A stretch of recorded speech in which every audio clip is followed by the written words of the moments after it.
Okay, so good morning. This is Arizona time in US, Saturday morning, and this is um, Sunday, actually, no, Saturday night in India. We have Jeenath joining us from India.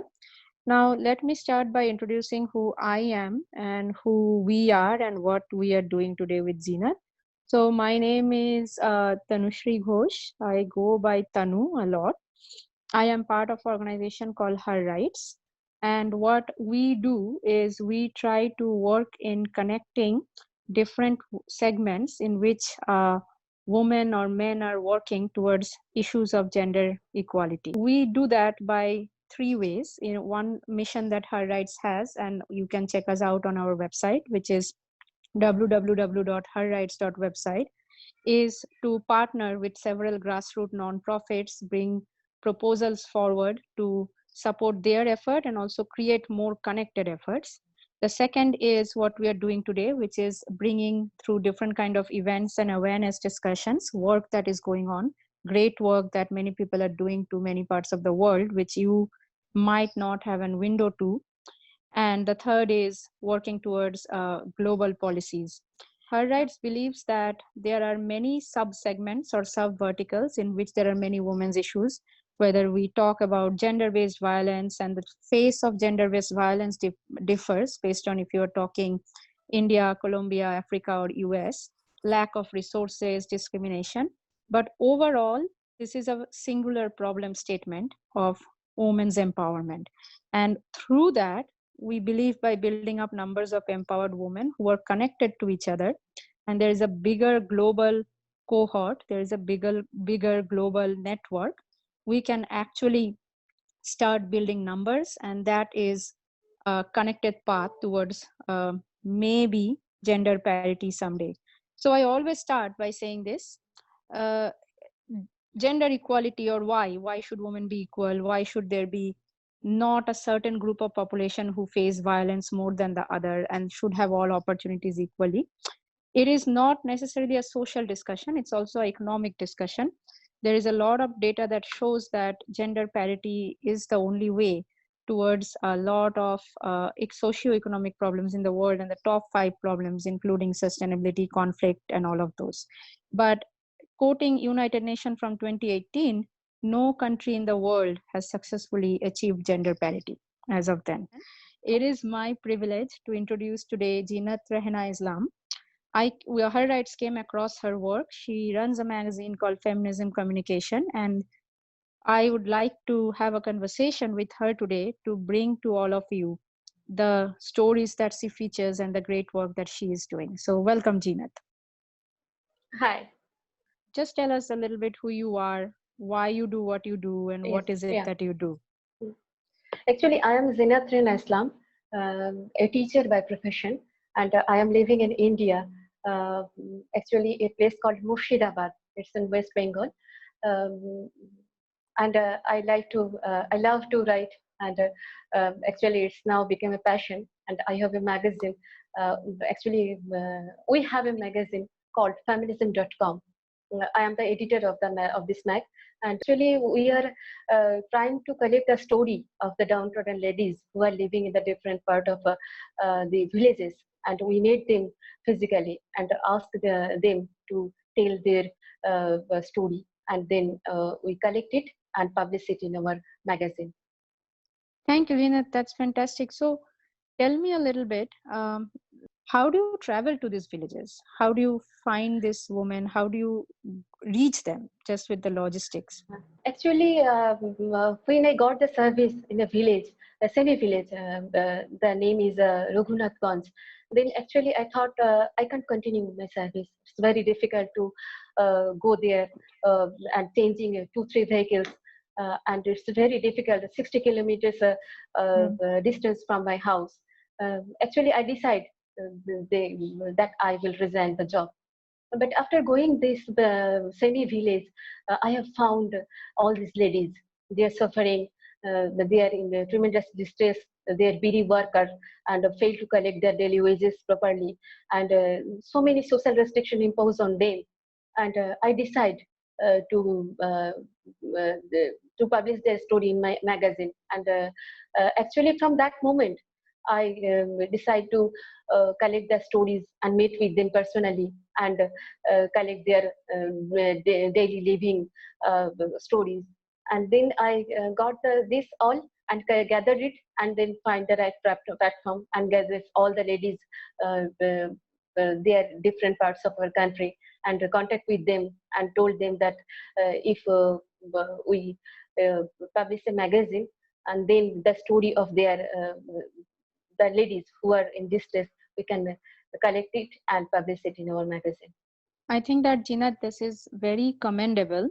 And actually, first time when I started really following your feminism communication, I thought of Femina, right? So nothing against Femina.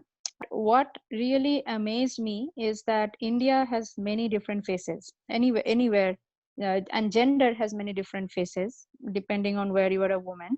And through your work, for the first time, Femina brings forward many urban women, a lot of them doing a lot of good work, a lot of socialites and stuff. But never before did I have such a lens into individual stories of the women that you feature from remote villages. And we will talk more about those stories, but from women really very, very economically disadvantaged, sometimes economically disadvantaged. You write a lot about child brides or women who have been married off at a very young age. And I think that when you bring forward those stories, I really kind of see almost like a rural femina on in those. So tell me a little bit. So your journal is mostly online, but do you have a team? Do you have other people who help you with this? How frequently do you travel and all of that? Actually, I have a team. Firstly, we started 2018, and then we contacted through Facebook. We decided to contact so many ladies in Facebook, and then I got their address and called them. Then we met them and told them that it will be very important for us to take the story of the girls who are economically distressed and they need to be self-sufficient. So 2017 we are 18 in our feminism.com team, and then we day by day the number increases, and then it was a 36 member or 40 members now editing and sub-editing team. Firstly we published it in, as a monthly magazine. After that, we changed our decision, and then it's now yearly magazine. So it comes out once a year online, but you also publish regularly the features on Facebook. Now, you said you have a pretty large editing and sub-editing team right now. How do you guys, are these all volunteers? How do you guys keep these folks, how do you pay these folks? I want to make sure that I bring forward to my audience what a tremendous effort this is, right? So do you get support? Do you get funding? Is it a very low cost operation? How do you do it? No, it's self-funding. It's not online magazine actually. Name is feminism.com, but it was a hard copy. Actually, I have paid 22,000 rupees a month from my pocket, and there is no support. And we decide that we never go through NGO or other terms. We are stuck on that decision that we take it as a we want to proceed feminism.com as a monthly magazine. Then when 22,000 is very 1,000 rupees is very difficult for us to spending on magazine issue, because we need to support the women also. Then we leave the idea and started to make it yearly. But there is no funding, so it's self-funding, and all those ladies and women are volunteers, and when they meet with that women who are living in village, actually it's very heartbreaking to see them in which situation they are surviving. And after meeting with them, everybody is ready to go there and ready to publish their stories and ready to collect their stories and very eagerly waiting for that women to meet with them. Actually, first I called them in phone and then collecting the story. Then I decided to meet with them physically, because it's very important to know the situation of that woman. And then I go physically with my car and meet them in different parts of the village of this district. And then I take their stories, and I also decide to help them financially. And not only that, I have found that their stories are so inspiring that the other woman is, they are so inspired that they ready to contact with me and ask me, and that they want to be self-sufficient. Because wherever we go, we just told them it's not the problem to deal with the social limitation only. Be self-sufficient first, and then fight with all the odds which you have faced. And in this way it was said, and the magazine and the span of magazine is goes on. Fantastic. I want to make sure that, you know, anyone who is listening gets this. This is very important to emphasize, because I have experienced that working in nonprofit, working in the spaces, it's so important that we recognize the amount of individual efforts go in. I have volunteered for nonprofits. I have seen them. It's not just time. I want to emphasize that people like you, Jinath, and your team, you are not only self-funding out of your pocket this magazine so that the stories come forward, you are publishing a hard copy once a year. You are putting in your time to, along with the job you do as a teacher, to put these things out on the social media, and you are also supporting the women. Right.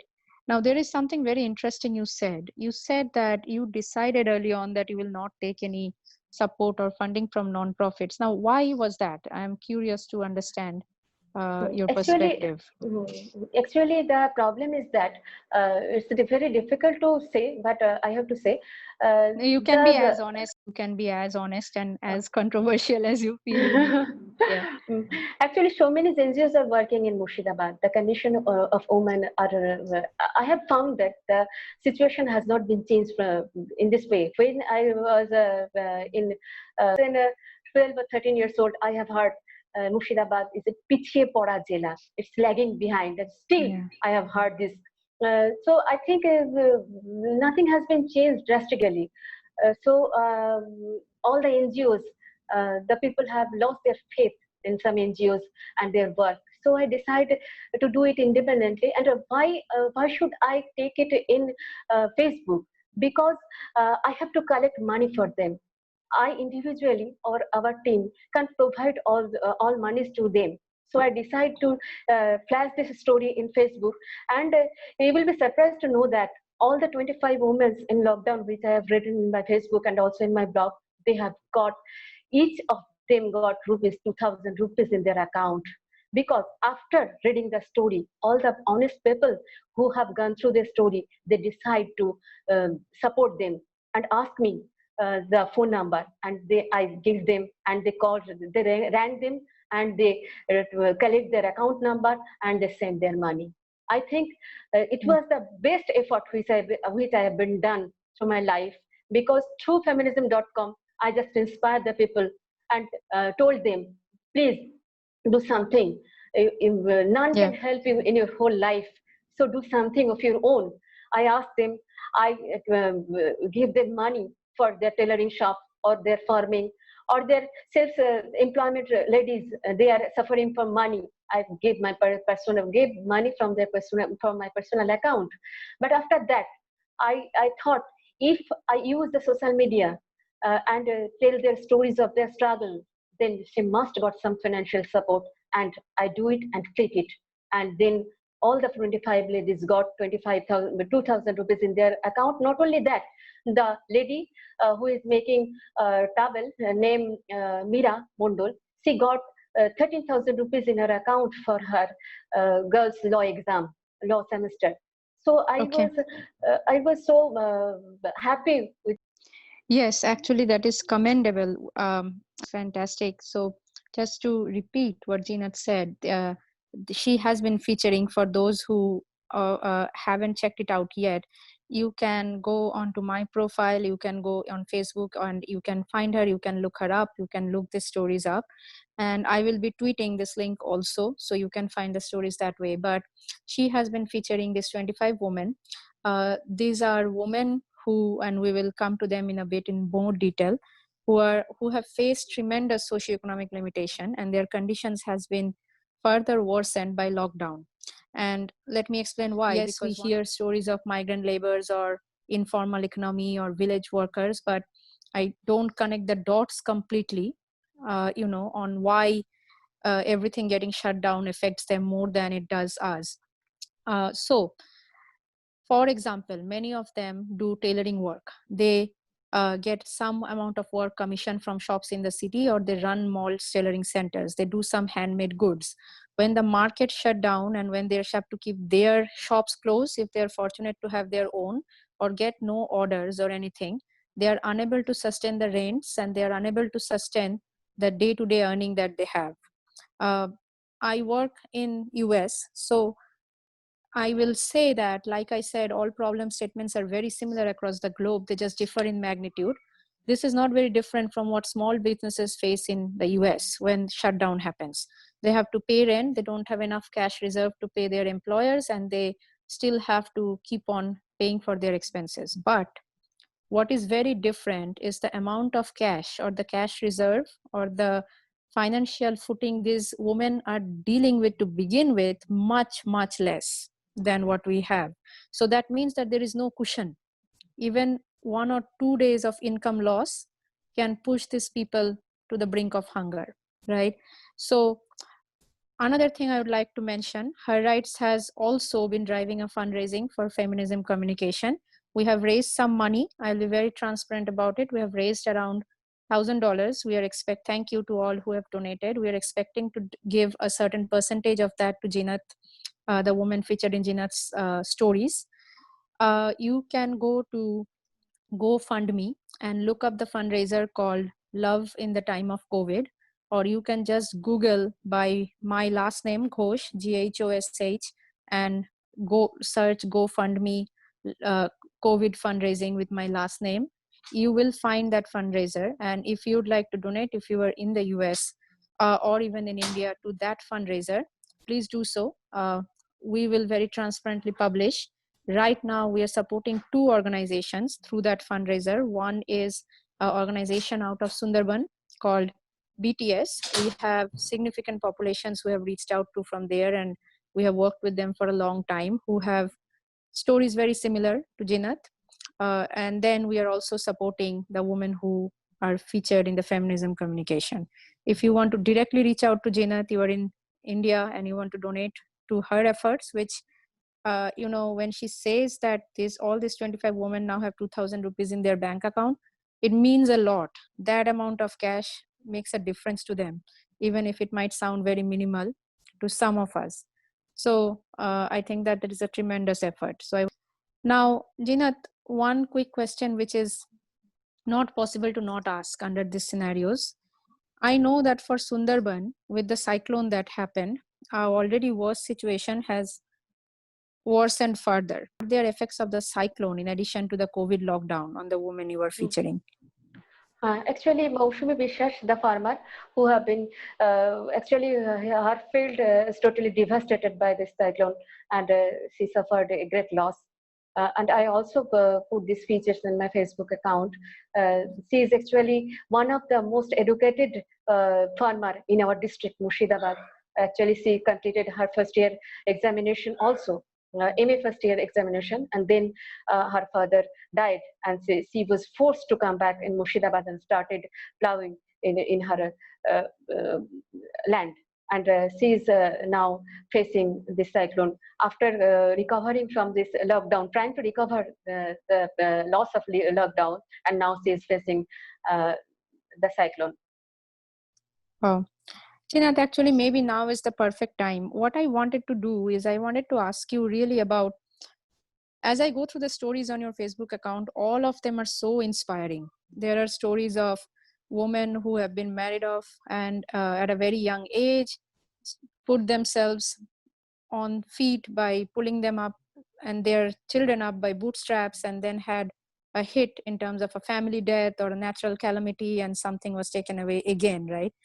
If I ask you, tell us one or two stories or with names of one or two women which are most inspiring to you or have been, is worth mentioning at this time. It's not choosing one over another, but in any way, tell us a Actually, little bit. I was so touched by the story of Anzia.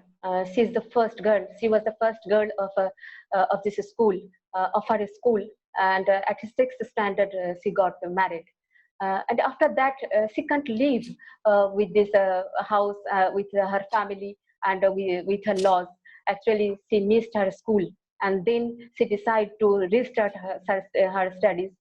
After learning the tailoring and other job and making jam, she can't make herself comfortable with all this money earning business or job. Then she got the admission again in class 9, and then she finished her madhyamik, that means 10th standard exam. After that, she finished her HS exam, and after her finishing of that exam, her son finished the HS exam. The story is so inspiring, and that a girl who is the topper of the school but getting married unfortunately after death of her father, and then she became restless that she can't live without school, and then she got admission in distance course, and he finished her studies, and after that she got the job in training center. And not only that, the most important thing is that her son is now doing is now attending some competitive examination, and maybe he's going to be a WBCS officer, and Anjula's full support to him. But the lockdown actually make her shattered, and her son is also is very much worried about that. And they have a rented shop, tailoring shop. It's very difficult to pay all the girls who are working for years with her, and they can't deliver the order. And it's important to buy the tailoring materials and finish the job, but it could not happen. And now she's in a condition that she had to mortgage her house also. But to whom should she approach? Actually, she told me, and I have heard it's so heartbreaking that a self-employed woman, educated, and the self-employed woman, her business is running, but still she lost her hope in this lockdown. Yeah, and actually, you mentioned it, but Anjia is a child bride, right? She was married Yes. off at 11 years of age, Yes. and yet she then after marriage pulled herself to education and started a tailoring shop to employ other women, right? Exactly. So yeah, this is one of the things that has inspired me. And I think personally the reason this inspires me so much is because, as I said, why we started Her Rights or why we believe in it is because we ultimately believe, irrespective of what has happened to them, they are trying to build other women up. They are trying to get either their daughter educated, they are trying to open shops, even if those are small shops, or trying to make towels, or trying to do tailoring jobs or businesses. They're trying to employ other women, other child brides, and other socioeconomically disadvantaged women. So yes, her story was very, very inspiring to me. I think it was great, Gina, to have these conversations with you. Is there anything else that you would like to add on the Work end? is still going on. We are actually give stress on supporting the women in real life whom we have met in everyday life. So we have done it in this way. But magazine, I don't have link at present now. But when the page will be started, I will inform you. Thank you, Janet. And then if I want to buy hard copies of your magazine when it comes out in the annual subscription, how do I do that? Give me your address, then I will send it. And actually, Okay. I will send the private copies also. Previous Okay. copies also. I can Yes, send you. please do send us. We would like to have them. We would like to share them. We would like to archive them.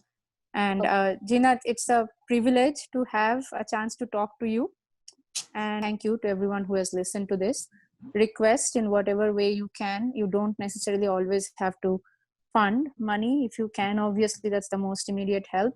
But even if you can do anything to make wider spread of these stories possible, do anything to acknowledge the work that Jeenat and her team is doing, that will be very, very, very helpful for all of us. So thank you all for listening.